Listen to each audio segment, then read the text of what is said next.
Bom dia, alunos. A minha exposição de hoje será sobre ressuscitação cardiopulmonar ou reanimação cardiopulmonar ou PCR, parada cardiorrespiratória na infância. A gente pode definir uma situação de RCP ou PCR quando a gente tem ausência de pulsos palpáveis nas grandes artérias e ausência de movimentos respiratórios num paciente inconsciente. Então, temos um paciente inconsciente, sem respiração, sem pulsos centrais.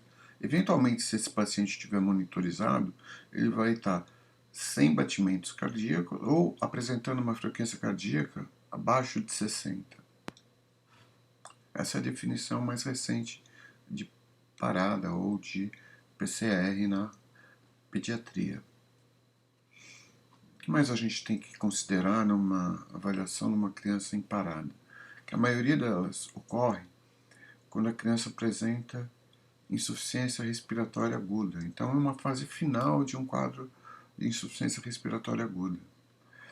Nas crianças abaixo de 1 ano, as causas mais frequentes de parada são as malformações múltiplas, malformações do sistema nervoso central, cardíacas, etc. Situações de prematuridade extrema, situações onde o paciente apresenta realmente muitas comorbidades. Numa criança acima de 1 ano, a causa mais provável de apresentar uma parada é decorrente de trauma craniano, principalmente vítimas de acidentes e traumas ou politraumatismo grave.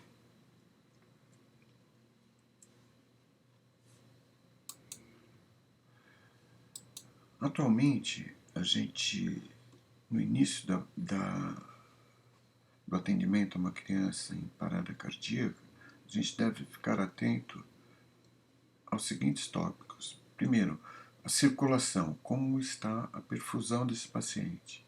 Se eu tenho uma situação de via aérea adequada e se eu tenho uma respiração, ou seja, algo que me forneça uma oxigenação para esse paciente. Então, na avaliação rápida da criança em RCP, a circulação a gente observa através da ausculta cardíaca, da observação da frequência cardíaca. Como eu falei, geralmente o paciente está sem frequência cardíaca ou numa frequência cardíaca muito baixa.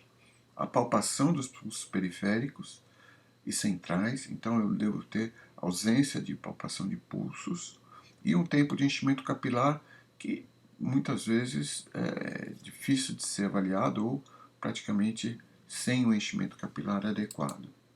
A via aérea deve ser observada em relação à sua permeabilidade, se é uma via aérea sustentável ou se é uma via aérea não sustentável. Então, uma das primeiras coisas que a gente tem que fazer é a abertura dessa via aérea, observar se eventualmente há um corpo estranho ou algo obstruindo essa via aérea. Então, a gente tem que se ater a observar a permeabilidade da via aérea. A gente deve fazer uma abertura da boca, uma elevação do mento, com isso uma retificação da posição do paciente para que a via aérea fique aberta e seja adequada a sua resposta aos procedimentos que a gente vai falar mais à frente. A extensão do pescoço e a elevação da mandíbula também faz com que a via aérea fique retificada e melhore o fluxo de mistura gasosa para os pulmões. Quando a gente avalia a respiração, a gente deve observar se há movimentos respiratórios, se há observação da expansibilidade torácica, o trabalho respiratório, a frequência respiratória, e principalmente se há movimentos respiratórios espontâneos ou não. No paciente já em parada, ele não vai apresentar movimentos respiratórios, mas muitas vezes, como eu disse, as causas mais frequentes de parada na infância é decorrente de insuficiência respiratória, essa criança já poderia estar apresentando sinais de gasping ou irregularidade respiratória, ou algum sinal de falência respiratória prévia. Agora vamos falar um pouquinho do tratamento. Então é muito importante que a gente se atenha inicialmente à eficácia das compressões torácicas, né? Então, a gente vai fazer compressões torácicas de uma forma rápida, forte, tentar fazer com que haja retorno adequado da profundidade do tórax na massagem, para que ele fique, para que seja realizada uma massagem cardíaca efetiva. Então a gente sabe que crianças pequenas, abaixo de 1 ano, a gente deve aprofundar o tórax na massagem por volta de 3 a 4 centímetros. E numa criança acima de 1 ano, a gente faz o cálculo mais ou menos em relação a 1/3 da profundidade do tórax, que é mais ou menos 5 centímetros de aprofundamento enquanto estamos realizando essa massagem cardíaca. A gente deve lembrar que a gente deve alternar a massagem cardíaca com a ventilação. Quando eu tenho só um socorrista atendendo essa parada, a gente procede a 30 compressões torácicas e logo depois 2 ventilações, como a gente vai ver mais à frente. Se eu tenho 2 socorristas, eu faço essa proporção de 15 compressões torácicas e 2 ventilações. É muito importante que a gente apoie as mãos sobre a metade inferior do externo, com os dedos refletidos e sobre a outra mão, como eu vou mostrar numa foto. Utilizar o peso do próprio corpo e manter os braços, os membros superiores em extensão. Isso vai fazer com que eu tenha uma aplicação de uma pressão que deprima o externo cerca de 4 a 5 centímetros, depende da idade, e dessa forma a gente retira subitamente a pressão para depois completar uma outra compressão. Então, isso deve ser feito de uma forma tranquila, de uma forma que eu obtenha uma frequência de compressões por minuto em torno de 80 a 100 incursões por minuto, e deve ser realizado 2 ventilações para cada 30 compressões. Se eu tiver com um reanimador somente. E se eu tiver 2 reanimadores, como eu disse há pouco, 15 compressões e 2 ventilações. A gente deve completar 5 ciclos num período de 2 minutos. Isso vai oferecer mais ou menos uma frequência cardíaca de em torno de 100, uma frequência de compressão cardíaca em torno de 100 incursões por minuto. Vale lembrar que também depois desse tempo, se houver outros reanimadores, é um momento de troca para que não haja cansaço do reanimador e ineficácia nas compressões torácicas. Então aqui é um exemplo de uma massagem cardíaca realizada num paciente grande, né? Então a gente utiliza ambas as mãos, o terço médio e inferior do externo, enquanto eu retifico a via aérea e um outro reanimador está fazendo o procedimento de oxigenação, como a gente vai ver mais à frente. Então, 15 compressões torácicas, 2 ventilações. A gente falou dos membros superiores em extensão. Isso faz com que o reanimador tenha uma pressão sobre esse tórax mais efetiva e também ele não canse, porque se ele massagear com uma flexão dos membros superiores, ele não vai aguentar muito tempo em massagem cardíaca, ele vai cansar, além do que ele vai tornar inefetiva a massagem cardíaca. Aqui numa criança pequena, onde você observa o reanimador que procede à massagem cardíaca colocando o seu polegar sobre o terço médio do externo, e enquanto que os outros dedos ele faz tipo um abraço desse tórax chegando até a região posterior, e com isso ele consegue, através do polegar, fazer uma compressão desse tórax em torno de 1/3 do diâmetro do tórax, ou em torno de 4 centímetros num lactente pequeno. Aqui é só para mostrar a posição do externo em relação ao tórax. Então é no externo que a gente vai fazer a massagem cardíaca, nada de comprimir o lado esquerdo do coração, é no externo. Essa pressão vai ser difundida por todo o tórax. Então, lembrando, extensão dos membros superiores para não cansar e melhorar a eficácia da massagem. E essa é uma posição bastante adequada para uma reanimação de um paciente em decúbito dorsal, né? As mãos podem estar assim espalmadas umas sobre as outras ou entrelaçadas. Nunca tocando só essa parte posterior, porque não vai haver uma efetividade das massagens. Em relação à ventilação, obviamente, se eu estiver num ambiente hospitalar, eu vou lançar a mão da ressuscitação manual com máscara adequada, com AMBU. Eu não vou aqui discutir ventilação por respiração boca a boca. Não tem sentido no nosso meio e no ambiente hospitalar a gente falar sobre isso. Então, a gente sempre utiliza o ressuscitação manual, de preferência com máscara, com um reservatório acoplado.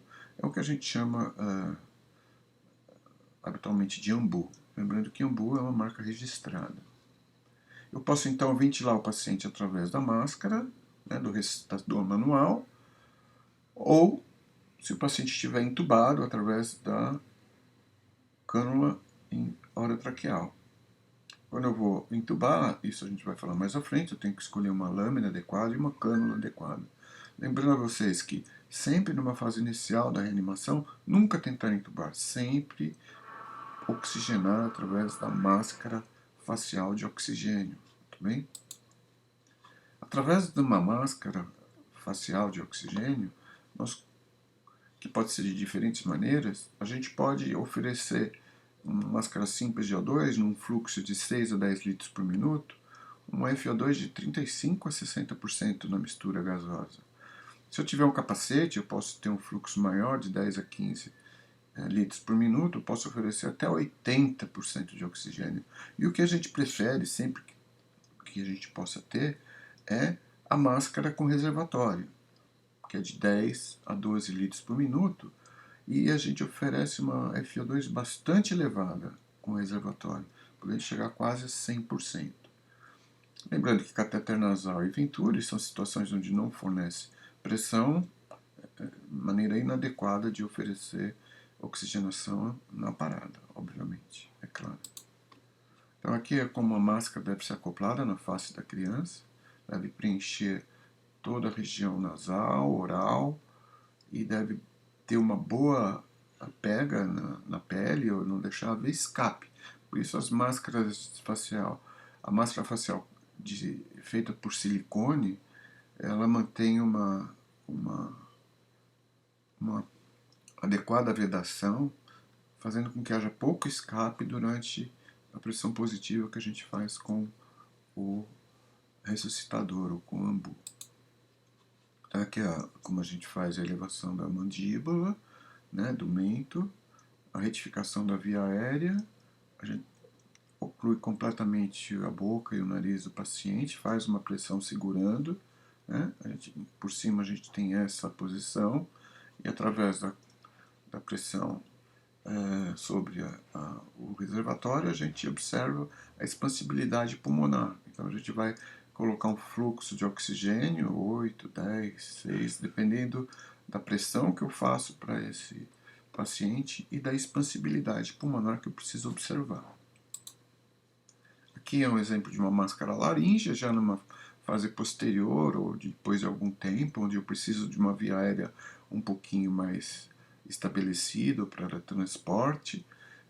A máscara laríngea pode ser escolhida de rápido passagem e ela é bastante efetiva na oxigenação. A gente lembra esse dispositivo antes da intubação, principalmente em locais onde eu não tenho pessoal com experiência de uma intubação rápida.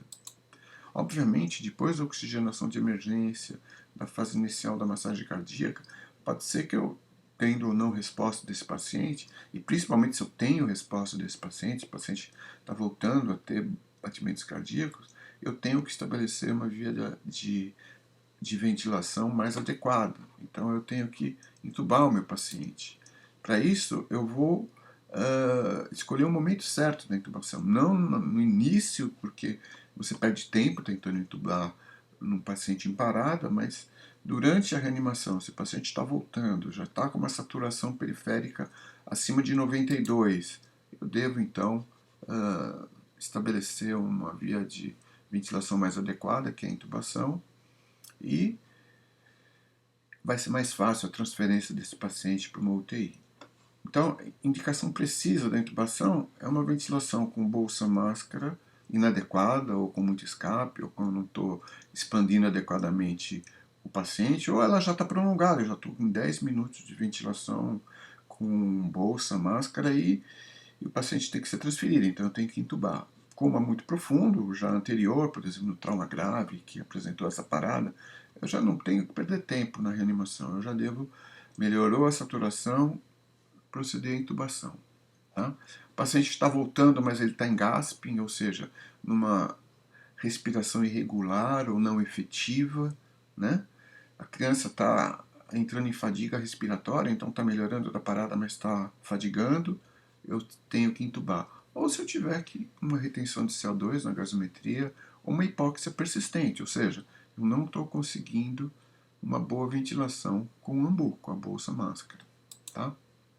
Aqui lembrando que eu tenho dois tipos de laringoscópio com lâminas curvas ou lâminas retas. O pediatra geralmente prefere a intubação com a lâmina reta, onde ele pinça a epiglote na exposição da via aérea e torna a visibilidade mais fácil no paciente, principalmente no paciente pequeno. Tá? No paciente maior ou no paciente adulto, a gente utiliza lâminas curvas, onde a gente aprofunda a lâmina até a valécula, né, na base da língua, eleva essa língua, com isso a gente expõe a via aérea também de uma forma bastante efetiva. Aí vai muito da técnica e da experiência do reanimador. Tá? Então aqui lembrando de novo, lâmina curva, a gente pinça até a parte posterior da língua, eleva, com isso a gente expõe a via aérea. Ou, com a lâmina reta, a gente vai um pouco mais à frente, pinça a epiglote, então deixa a epiglote aberta e procede à intubação orotraqueal. Aqui uma outra visão de como a gente observa expondo a epiglote. Então essa é a imagem que a gente observa quando a gente pinça a epiglote e expõe a via aérea do paciente. Né? Aqui está parecendo até fácil entubar por o tubo aqui. Né? Na hora da parada, é claro que é um pouquinho mais estressante, mas tendo calma, é essa visão que a gente vê e é isso que a gente tem que fazer. Regras práticas para a escolha da lâmina. Então, criança muito pequena, recém-nascido pré-termo, termo, lâmina reta 0 ou número 1. Lactentes de 6 meses a 1 ano, lâmina 0 ou 1. Crianças acima por volta de 1 ano, continua com a lâmina 1. 2 anos, lâmina reta 2. Tá? E aqui é o tamanho do tubo, que acho que para vocês não tem muita importância, mas para o pediatra no dia a dia ele acaba decorando. Tá? Então até 2 anos ele acaba decorando. Lembrando que a cânula orotraqueal menor que a gente utiliza, mesmo no prematuro, é de número 2,5.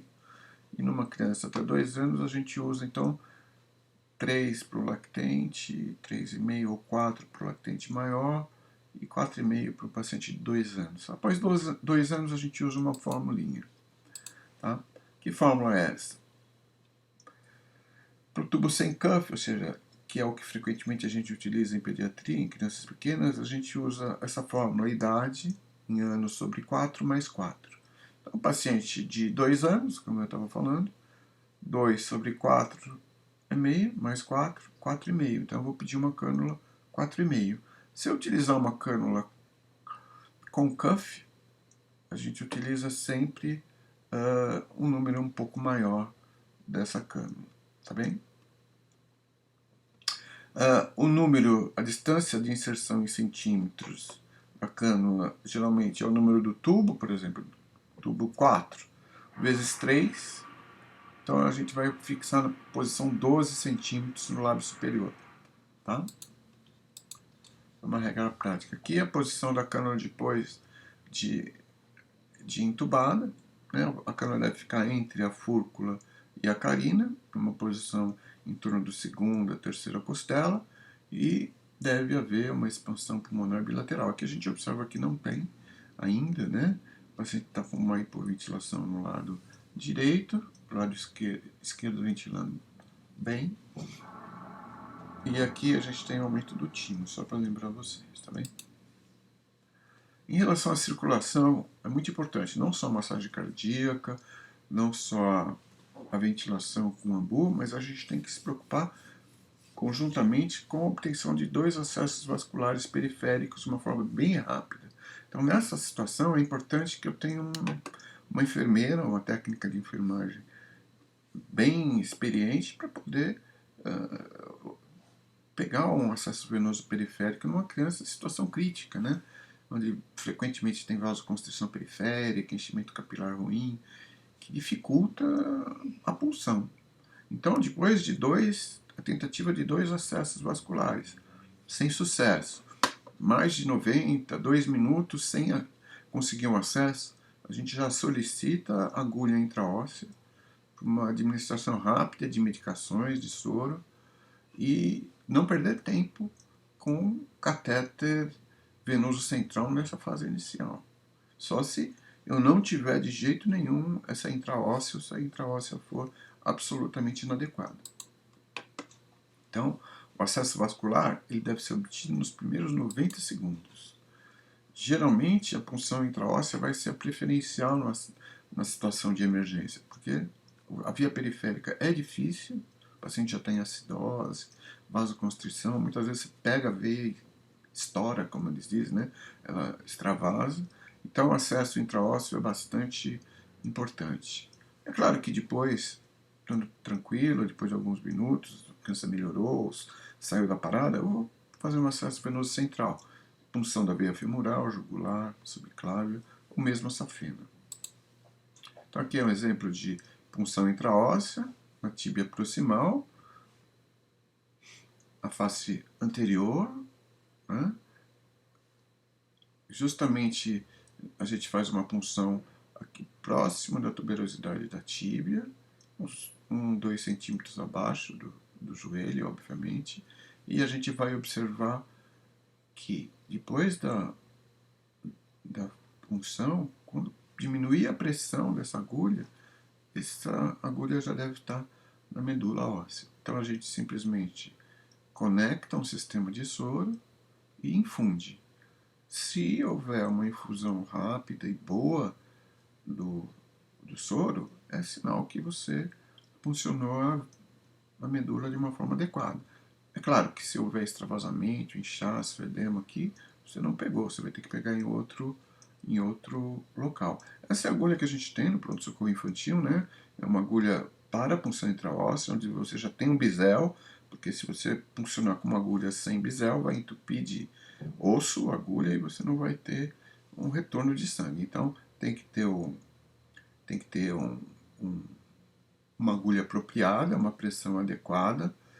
E essa aqui é a imagem que você veria em uma punção intraóssea efetiva, ou seja, você puncionou aqui a tíbia e você está infundindo uma droga com contraste e você está vendo que rapidamente esse contraste está sendo absorvido. Então isso mostrou que essa agulha está na posição correta. Não precisa de fazer esse tipo de raio-x com contraste, basta que haja, depois da punção adequada e uma infusão de volume, que o volume está sendo absorvido, não está infiltrando aqui, é porque está no lugar certo. A gente deve atentar às causas reversíveis da parada na criança, né? Eu falei que situações de insuficiência respiratória grave, que levou à parada cardíaca, obviamente é um evento final difícil de você recuperar. Mas eu posso ter situações de hipovolemia, hipoxemia de diversas causas, hipotermias, hipo ou hipercalemia, acidose metabólica, pneumotórax, então eu vou lá, dreno, resolvo, tamponamento cardíaco, eu punciono e resolvo, toxina, eu posso dar um antídoto, ou hemodiálise, trombose pulmonar e coronariana, ou seja, situações onde eu corrigindo a causa básica, eu tenho uma reversibilidade melhor do meu paciente em parada.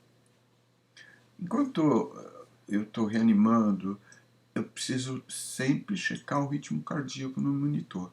Muitas vezes, depois de medicações, como eu vou falar mais à frente, a criança pode voltar a ter batimentos cardíacos. Aí eu vou ter que delinear se é um ritmo chocável ou não chocável. Se ele é não chocável, é porque o paciente ainda está em sistolia ou tem atividade elétrica sem pulso, ou que ele voltou em ritmo sinusal. Eu não vou precisar fazer mais nada para esse paciente em termos de choque. Mas se ele for chocável, tipo, o paciente voltou da parada, numa taquicardia supraventricular, uma taquicardia ventricular, sem pulso, eu vou precisar chocar esse paciente. Aí eu vou usar um desfibrilador ou um cardioversor, obviamente. Então, na presença de uma fibrilação ventricular ou uma taquicardia ventricular, eu vou usar um desfibrilador cardioversor. Aqui é a posição das pás num paciente grande, né, um menino grande, um adolescente, um adulto, onde a primeira pá fica no segundo espaço intercostal da linha hemiclavicular direita e a outra pá, a pá do ápex, da ponta do coração, se situa no quarto, quinto espaço intercostal na linha hemiclavicular esquerda, né, próximo do ictus. Então, eu vou chocar com essas duas pás nessas posições, porque o choque vai cruzar o coração, fazendo com que a arritmia cessa e o paciente volte a ter um ritmo sinusal. Essa é a proposta do choque, né? Quando que eu desfibrilo o paciente? Quando o paciente tem fibrilação. O que é desfibrilação? É uma aplicação de um choque, uma corrente elétrica, de uma forma não sincronizada. Ou seja, ele vai ser emitido esse choque no momento que eu aperto as pás, independente do movimento cardíaco, independente se o, o, o ritmo cardíaco está num período de situação refratária ou não. Então é um choque não sincronizado com o coração. Isso a gente utiliza em situações de fibrilação ventricular, que é o mais frequente em criança que sai dessa parada. Lembrar que quando a gente faz a desfibrilação, a gente tem que estar com o botão de cardioversão, de sincronismo, que é a cardioversão, desativado, porque senão não vai ser aplicado choque nenhum. O aparelho não vai detectar o ritmo cardíaco, então ele não vai ser aplicado, tá bem? Isso é uma coisa que é bastante interessante, mas deve ser observado. Se eu utilizo a desfibrilação, numa fibrilação ventricular ou taquicardia ventricular, eu utilizo uma carga inicial de 2 joules por quilo, e se eu precisar dar outro choque, eu dobro a carga para 4, e a terceiro choque até 4 ou 6, até pode ter 10 joules por quilo. Se eu tenho um paciente recém-nascido ou lactente, eu uso a pá para recém-nascidos e lactentes, que é uma pá 4,5, para crianças maiores uma pá de número 8, e para adolescentes e adultos uma pá grande de 13. Se o paciente retorna aos movimentos cardíacos, mas não é sinusal e não é fibrilação, mas é um ritmo ectópico que não oferece um pulso adequado, eu vou utilizar uma cardioversão elétrica, né? A cardioversão elétrica é uma aplicação de um choque elétrico sincronizado, ou seja, o botão do sincronismo deve estar ativado, pois a carga vai ser liberada na onda R, ou seja, longe do período refratário do coração. As indicações da cardioversão é indicada principalmente quando eu tenho uma situação de taquiarritmia, como por exemplo um flutter, uma taquicardia paroxística supraventricular, ou seja, em situações onde eu tenho identificação do complexo QRS, para que o aparelho emita o choque na onda R. Os tipos de desfibriladores que a gente tem o desfibrilador normal, mas a gente tem até um desfibrilador automático, que não é aqui o objetivo da gente falar, mas é um dispositivo que pode ser usado até por leigos na identificação de uma parada, por exemplo, num estádio de futebol, num teatro. O equipamento corretamente instalado, com as duas pás, tem a capacidade de ler o traçado eletrocardiográfico do paciente e indicar ou não um choque. Então é um cardioversor inteligente. Aqui é um exemplo de um DEA, né? Então é um dispositivo portátil, tem os dois eletrodos aqui, eles são autocolantes, você tira, ele cola no local onde você. E tem um desenho aqui de para onde você vai colocar no tórax do paciente. E aqui está o botão de ligar e ele vai falando e vai aplicando não choque. Isso pode, muito muito usado em pacientes adultos que têm um infarto, uma arritmia, uma parada inesperada. O DEA muitas vezes reverte a parada nesse paciente. Aqui é um desfibrilador cardioversor normal que a gente utiliza nas emergências. Ele geralmente é manual, ele só pode ser retirado daqui, tem bateria, então ele deve estar sempre carregado e pode ser utilizado no modelo sincronismo cardioversor ou não sincronizado, que é o desfibrilador. A gente deve lembrar que a gente deve utilizar também medicamentos para o paciente que está respondendo à parada, né, ou que está sendo atendido durante a parada. Esses medicamentos são principalmente adrenalina, atropina, xilocaína, naloxone, diazepam. Esses 5 medicamentos podem ser usados em qualquer via, até via endotraqueal, e você não tem um acesso ainda bom, você pode utilizar esses medicamentos em diluições de poucas diluições, o puro, quando necessário, e geralmente a gente utiliza via endotraqueal o dobro da dose que a gente utilizaria via endovenosa. Tendo um acesso venoso, central ou periférico ou intraósseo, lembrar do paciente em parada, sendo reanimado, geralmente eles precisam de uma expansão volêmica. Eu posso fazer com coloide ou cristalóide. Eu vou fazer com coloide, ou sangue, ou plasma. Se o paciente, por exemplo, tem um choque por hemorragia, uma parada por uma hemorragia grave, um politraumatismo, mas em situações habituais eu utilizo o soro fisiológico, que é o cristalóide, ou ringer lactato. O soro fisiológico tem uma maior disponibilidade, mais rapidez, menor custo e expande muito bem o paciente na fase inicial da reanimação. Se eu precisar de uma droga na parada, por exemplo, o paciente está sendo massageado, em assistolia, não tem nenhum movimento cardíaco, a droga indicada é a adrenalina, né? Na dose de 0,01 mg por quilo ou 0,1 ml por quilo da diluição 1:9, ou seja, da solução decamilesimal. Tá? Então a gente pega 1 ml de adrenalina, dilui em 9 ml de água destilada, e aí vai dar 0,1 ml por quilo. Paciente 10 quilos, 1 ml, 20 quilos, 2 ml. E assim vai. A gente pode repetir a adrenalina várias vezes, em intervalos de 3 a 5 minutos. Em situação onde eu tenho batimento cardíaco, mas ele é insustentável, ou bradicárdico, ou dissociação AV, ou bloqueio, eu posso usar a atropina. Né? A atropina na dose de 0,01 a 0,02 mg por quilo. A gente usa também a diluição 1 ml e 9 ml de água destilada. 1 ml vai ter 0,25 mg e a gente administra 0,2 ml por quilo, tá bom? A atropina deve ser usada numa dose mínima de 0,2, como eu falei aqui, né? Desculpa, 0,15 mg, uma dose máxima de 2 mg, que é uma ampola, e lembrar que a ação de 30 segundos, pico de ação em 1 a 2 minutos, é uma droga bastante utilizada. Uma outra droga utilizada raramente na parada,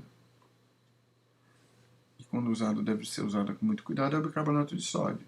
Lembrando que ele só deve ser utilizado via endovenosa central, ou numa veia muito boa, porque endotraqueal ele pode causar, ele vai causar uma irritação pulmonar e piora da função pulmonar, e na veia periférica muito pequenininha ele pode causar extravasamento e necrose, então cuidado com o bicarbonato de sódio. E a gente indica o bicarbonato de sódio somente nos casos de acidose metabólica comprovada, ou seja, aquele paciente que já é acidótico, ou então depois de 10 minutos de reanimação, de parada, onde fatalmente aí eu vou ter um consumo de bicarbonato e uma acidose metabólica importante. Na crise de hipertensão pulmonar também ele pode ser utilizado na presença de hipercalemia, mas, exceto nessas circunstâncias, o bicarbonato deve ser evitado. Uma adequada massagem cardíaca e uma adequada oxigenação não vai provocar uma acidose, a menos que ocorra isso por mais de 10 minutos. O bicarbonato usado na parada ele deve ser usado puro, né? Ele tem uma concentração 8,4% de 1 mEq. A gente utiliza 1 mEq por quilo. A gente pode diluir para o RN, e a gente faz uma infusão lenta em 1 a 2 minutos, e pode repetir a cada 2 minutos, como eu falei, na dose de meio a 1 mEq por quilo. Lembrando que se o bicarbonato for utilizado de uma forma não adequada, de uma forma exagerada, ele pode provocar alcalose metabólica, e o paciente vai ficar pior ainda depois. Ele pode provocar hipernatremia, porque é bicarbonato de sódio, e com isso provocando hiperosmolaridade. Pode provocar hemorragia intracraniana. Pode provocar acidose intracelular paradoxal, depressão cardíaca, hipercapnia, porque o bicarbonato vai se transformar em CO2 e água. E se o pulmão não está adequadamente ventilado, vai provocar hipercarbia, ou seja, aumento de CO2. Além do que, a alcalose desvia a curva de hemoglobina para a esquerda, tornando mais ávida essa hemoglobina pelo oxigênio e não liberando para os tecidos. O gluconato de cálcio é outra droga que pode ser usada na parada, também em situação específica, principalmente quando eu tenho parada devido a uma hipocalcemia, que eu já sabia, ou se eu tenho uma hiperpotassemia, então eu utilizo o cálcio para sensibilizar o miocárdio, ou se eu tiver uma hipermagnesemia, então eu devo dar cálcio para manter a relação de 2:1 fisiológica do cálcio e o magnésio, ou na intoxicação por um bloqueador de canal de cálcio. Muitas vezes eu tenho que dar um cálcio extra. A gente utiliza a dose de 10 mg por quilo, ou 0,1 ml por quilo da solução a 10%, que é aquela que a gente tem pura. Os efeitos colaterais podem ser bradicardia, principalmente se administrado de uma forma rápida, pode provocar bloqueio atrioventricular. Então é muito importante, durante a infusão do bicarbonato, ficar atento ao monitor de eletrocardiograma e tomar cuidado para não haver extravasamento, infiltração, porque pode provocar necrose tecidual quando ele é administrado no subcutâneo. A glicose deve ser reservada para o paciente com hipoglicemia. A hipoglicemia pode ser clínica ou, se eu faço um destro e observo essa glicose baixa, abaixo de 50, eu vou administrar meio a 1 grama por quilo da solução a 20 ou 25%. Com isso eu vou equilibrar a glicose. Lembrar que além da monitorização cardíaca, eu preciso observar a oximetria de pulso, que vai ser muito importante para eu saber o momento de intubar, o momento de iniciar um suporte vasoativo, por exemplo, ou de mexer no respirador, se o paciente já estiver numa UTI. Lembrar que eu devo passar a sonda nasogástrica ou orogástrica para diminuir a distensão gástrica, que é muito frequente durante a oxigenação com ambu. Então, aliviando essa pressão gástrica, eu vou melhorar a ventilação pulmonar. Passar a sonda vesical para observar a débito urinária, né, para o paciente sair do choque, sair do quadro grave. E lembrar sempre de fazer uma glicemia. Então, a monitorização cardíaca ela deve ser instituída o mais rapidamente possível. Após o restabelecimento hemodinâmico, o paciente deve ser transferido para uma UTI. Não tem jeito. Tá, eu atendi o paciente em parada, o paciente saiu da parada, demorou lá 4, 5 minutos. E aí, o que eu falo para os pais? tá tudo bem, não vai ter problema, ou não, ele vai ser sequelado. O que eu vou falar?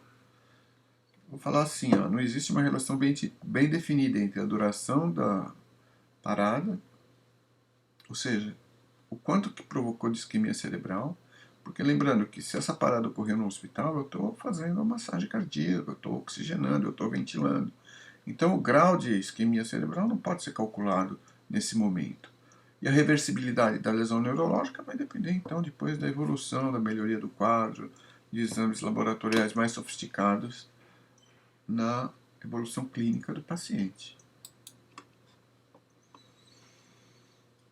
Ainda falando de aspectos neurológicos da reanimação, múltiplos fatores são envolvidos, né? Então, a regulação vascular pós-isquêmica do próprio indivíduo, os mecanismos neurotóxicos envolvidos, ou seja, produção de radicais livres, aminoácidos excitatórios, a presença de hipotermia. A hipotermia em pacientes chocados, em adultos e recém-nascidos, tem mostrado melhora consistente no resultado neurológico. Mas em crianças, acima do período neonatal e mesmo nos adolescentes, não está comprovado que a hipotermia possa melhorar o quadro de choque posterior a uma reanimação. Então, o prognóstico, quando a gente vai falar de prognóstico, é muito difícil, né? Porque vai depender de como esse paciente foi atendido. Se ele foi reanimado por testemunhas, por exemplo, na calçada, é uma coisa. Se ele foi atendido numa praia pelo salva-vidas, é outro. Se ele já foi transferido com o médico na ambulância, é outro. Se ele foi atendido no hospital, é outro fator envolvido, é outro prognóstico. Então tudo isso muda. Obviamente, a chegada ao serviço médico menor que 10 minutos é um fator bom. Chegou acima de 10 minutos, a chance de sobrevida é mínima. Esforços de reanimação, se demoraram menos de 20 minutos, tem uma maior sobrevida. Necessidade de 2 adrenalinas ou menos, melhor sobrevida. Reanimação rápida no hospital, a presença parada na UTI, claro, está todo mundo preparado, vai lá, resolve rápido, melhor prognóstico. Então, o prognóstico é multifatorial. Entre 60% e 95% das crianças que apresentam parada cardiorrespiratória não sobrevivem ou têm lesão cerebral. Isso aí é muito crítico, né? Por quê? Porque depende daquelas situações que eu falei, aonde foi atendido, como foi atendido, o tempo que foi atendido. Mas a reanimação cardiopulmonar em pediatria ela é menos efetiva que adulto. Por quê? Justamente porque eu falei que a maioria das crianças que têm parada cardíaca ou que precisam de reanimação cardiopulmonar são decorrentes de insuficiência respiratória. Então, não é só fazer o coração bater de novo, é fazer o coração bater de novo em boas condições, porque se ele faliu e ele era um coração bom, ou seja, eu estou prevendo que essa criança não tem uma cardiopatia prévia, ele já esgotou todos os mecanismos de compensação. Então, o sucesso da reanimação na parada cardíaca pediátrica é menor do que a dos adultos. Ainda falando na reanimação na função neurológica, aí tem outras drogas, outras coisas que a gente vai falar, isso não é bem o nosso tema, mas aqui eu vou falar das consequências da parada cardíaca, da parada respiratória e da parada cardiopulmonar, ou seja, a criança que apresentou parada cardiopulmonar, uma parada só respiratória, ou seja, começou a ter gasto, irregularidade respiratória, ainda não parou o coração, tem uma sobrevida, olha, de 70%. Uma criança que progrediu nesse quadro de parada respiratória, esgotou toda a reserva cardíaca e tem uma parada cardiopulmonar, chance de sobrevida aqui, ó, 6% em média, de boa recuperação, 6%.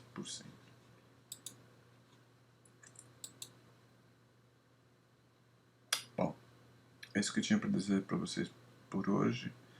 Obrigado pela atenção, tá bom? Tem um outro slide, eu esqueci. Dúvidas frequentes na reanimação cardiopulmonar. Isso não, são coisas que não está escrito em livro nenhum, né? Praticamente. Quanto tempo reanimar? Não sei. Cada caso é um caso.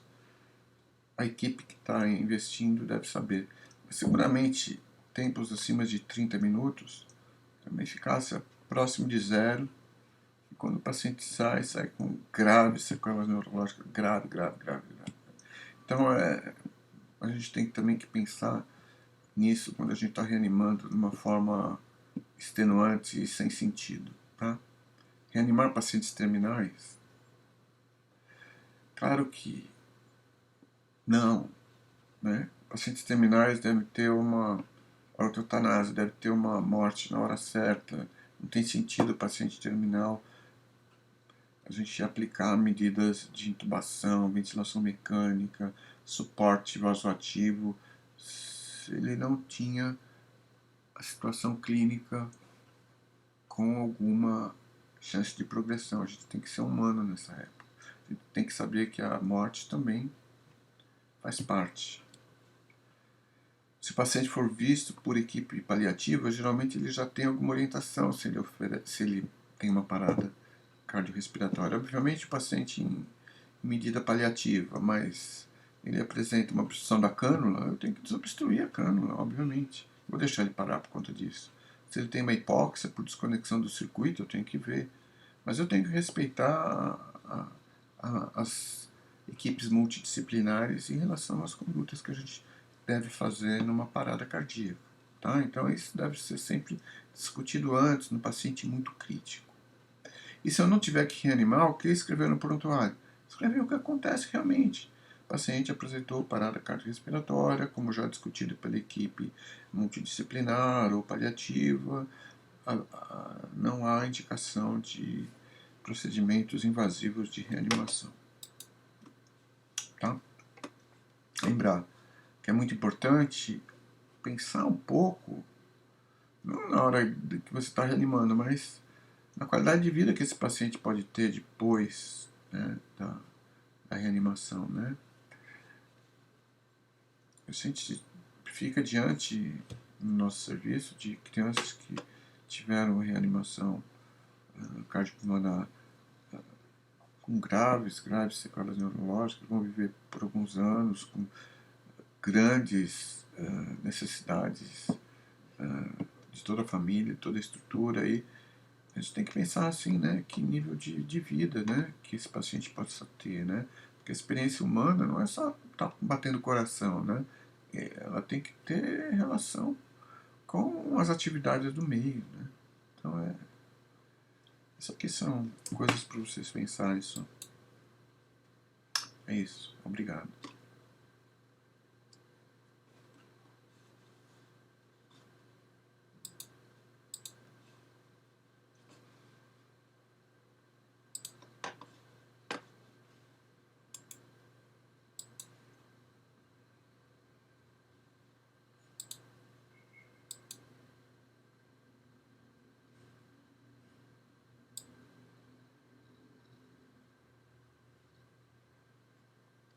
Ah, não brinca.